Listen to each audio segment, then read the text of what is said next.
আজকে আমি আপনাদেরকে বানিয়ে দেখাবো ছানার পায়েস। খুব সুস্বাদু খেতে হয়। অবশ্যই আপনারা এটা বাড়িতে ট্রাই করবেন আর রেসিপিটা স্কিপ না করে পুরোটা দেখুন। তো ছানার পায়েস বানানোর জন্য মেন যে উপকরণ লাগবে সেটা হচ্ছে দুধ।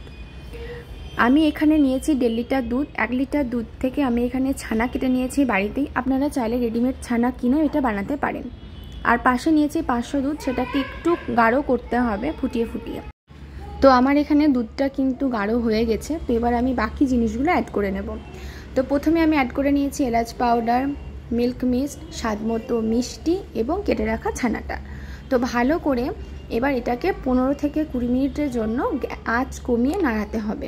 15 থেকে 20 মিনিট এটাকে ভালো করে নাড়ানোর পরে নামিয়ে নিলেই কিন্তু রেডি আমাদের ছানার পায়েস।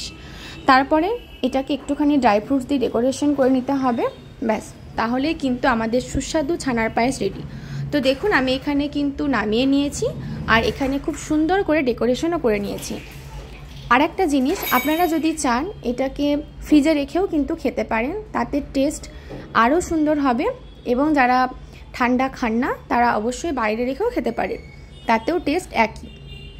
অবশ্যই বাড়িতে ট্রাই করুন আর আমাকে জানাবেন কেমন হয়েছে।